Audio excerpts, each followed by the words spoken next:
산산. 통나라 한중, 위나라 가는 길목에 있는 가장 중요한 요지이고 한 고조 유방이 중국 통일할 때 초석이 된 상징적인 도시입니다. 입촉 후에 관우가 형주를 맡았으니 사람들은 당연히 장비가 한중태수를 맡을 거라 예상했죠. 그런데 유비가 한중태수로 임명한 것은 의형제 장비나 제후 마초가 아닌 일개 사병 출신 위연. 이에 나무위키 포함 장비 팬들은 다음과 같은 이유로 장비의 파군태수 자리가 더 중요하다고 합니다. 1. 한중은 실질적으로 유비가 직접 컨트롤하는 곳이다. 2. 얻은 지 얼마 안 된 익주 파군 안정화가 더 중요했다. 그리고는 유비가 장비를 너무 신뢰했기 때문에 한중을 안 맡겼다고 합니다. 근데 이건 너무 사랑해서 이별한다 같은 과한 정신승리 느낌. 사실 유비는 곧 오나라를 공격하게 되니 한중 방어가 더 중책이었습니다. 익주 안정화 중요 논리도 말이 좀 안 맞죠. 안정화가 더 필요한 것은 더 최근에 얻고 국경 지방이었던 한중이었습니다. 정사 기록의 팩트는 다음과 같습니다. 1. 사람들 모두 한중태수가 장비가 될 줄 알았고 장비도 한중태수가 되길 내심 기대했다. 한마디로 위연이 임명된 건 이변이었던 거죠. 2. 유비가 위연에게 조조 막을 수 있겠냐라고 이례적으로 직접 물을 정도로 한중태수는 어려운 자리가 맞았다. 그리고 위연은 이에 대한 대답으로 조조가 천하를 들고 쳐들어오면 대왕을 위해 막겠습니다. 조조 장수가 10만을 들고 온다면 대왕을 위해 삼켜버리겠습니다. 라는 전설의 갱스터 랩을 뱉으며 좌중들과 갱스터 내부인 유비마저 지리게 합니다. 이 두 개를 종합하면은 유비가 장비 대신 위연을 선택했다고 봐야겠죠. 근데 왜 그런 걸까요? 그 당시 유비가 직접 발탁한 장수의 특징을 알아볼 필요가 있습니다. 삼국지 촉서, 위연, 병사를 잘 다루고 용맹했으나 교만하고 모두 그를 피했다. 등지, 병사를 잘 다뤘으나 선비와 화합하지 못했다. 왕평, 법도를 잘 지켰으나 상대 안 가리고 거칠게 말해 사교성이 없었다. 하나같이 사교성이 없고 고집이 무지 센 느낌입니다. 유비는 왜 굳이 이런 비호감 고집쟁이들을 좋아했을까요? 마키아벨리 선생은 말합니다. 잔인하고 능력 있는 부하를 써라. 젠틀하고 타협하는 중간 관리자는 조직 케미스트리엔 좋지만 현상을 무난하게 유지하려는 습성 때문에 어려운 문제 해결에서는 오히려 걸림돌이 됩니다. 그래서 난세에는 타협하는 사람보다 자기 주장 센 사람이 더 필요하죠. 당시 유비군 최고참인 관우 장비를 그나마 견제할 수 있는 레벨은 제갈량과 조운 정도. 둘 다 탁월한 인재이지만 인싸력이 너무 높았다는 것이 문제입니다. 일례로 제갈량은 관우가 다른 장수들 잘나가서 심기가 불편할 때마다 오은영 박사처럼 다독여주는 심리상담가 역할을 자처합니다. 유비는 마지막 필생의 도전을 하고 있는데 고인물 최고참 그리고 그들과 타협하는 인싸로는 입촉이나 한중정벌과 같은 미션 수행이 쉽지 않았을 겁니다. 이럴 때 위연, 왕평 등지같이 기존 권력과 현상 유지에 챌린지를 걸 수 있는 문제 해결사들이 조직에 가장 필요했을 겁니다. 그런데 이것만으론 장비가 밀린 게 설명이 안 됩니다.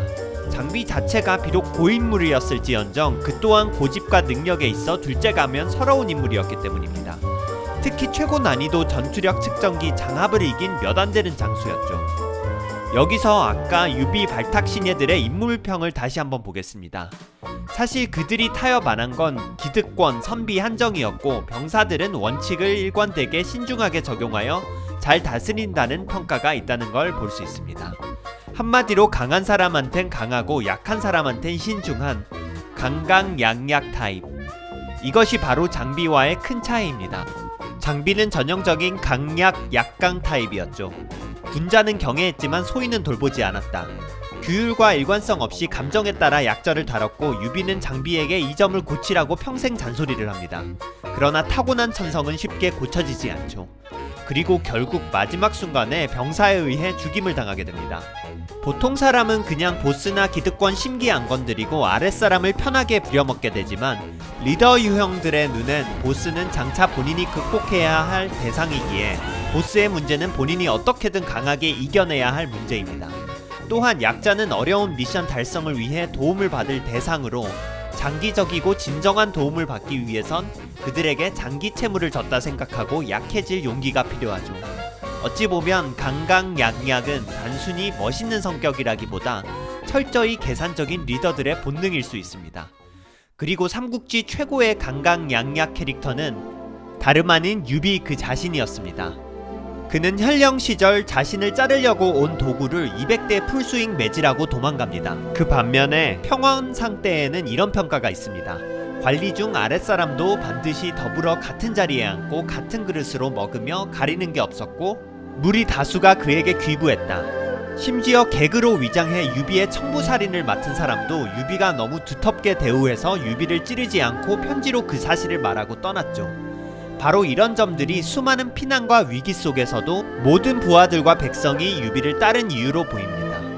그리고 이런 방식으로 직접 사업을 일으킨 유비였기에 자신처럼 문제를 직접 풀 수 있는 능력이 있고 아랫사람이 따를 수 있는 다음 리더를 찾는 데 열중했죠. 직접 부하들을 원포인트 인터뷰하면서 발탁하였습니다. 그리고 통찰력이 뛰어난 유비는 잠깐 말에만 보면 그런 핏인지 여부를 알 수 있었죠. 등지 전 유비가 잠깐 지방 순시할 때 등지와 대화를 나누고 그를 비현의 현역으로 발탁했으며 광한태수로 승진시켰다. 약자들의 큰형 유비답게 주로 한미한 출신에서 뽑습니다. 위원은 일개 사병 출신이고 등지도 오래 중용 안되던 듣보 출신, 왕평은 군대에서 자라 아는 글씨가 10개 이하였다고 합니다. 그리고 이들은 유비 사후에도 총나라를 지키는 든든한 리더가 됩니다. 등지는 외교 및 군사에서 뛰어난 활약을 펼쳐 조은의 직속 후계자이자 거기 장군이 되고 왕평은 위원 이후의 한중태수로서 위나라를 20년간 스턴시켜버린 흥세전투의 영웅이죠. 강강약약 중간관리자는 본인의 보스만큼 고민과 책임감을 가질 뿐만 아니라 그 주인의식과 동기부여를 아랫사람에게도 똑같이 전달합니다. 결국 말단 병졸까지 조직 전체가 유비의 책임감과 DNA를 체세포 복제하여 문제 해결을 하는 엄청난 팀워크가 생기게 되죠. 다만 웬만한 사람은 기센 부하를 다루기 너무 힘듭니다. 장비처럼 체벌로 제압해선 절대 안되고 부하보다 더 큰 카리스마와 철저한 원칙이 있어야 하죠. 유비 사후 제갈량도 위원 양의의 능력을 최대한 쓰고 팠지만 쩔쩔매고 결국 잘 활용 못했습니다. 그럼에도 유비가 관우, 위원 같은 생캐들을 컨트롤했다는 것은 그들보다도 더 기가 세고 여유가 있었기에 가능했을 것으로 보입니다. 이쯤에서 제일 강한 사람보다 기가 더 강했고 제일 약한 백성들보다 더 약할 수 있었던, 혹은 약한 메소드 연기를 할 수 있었던 강강약약의 왕 유비 한 번 더 찬양.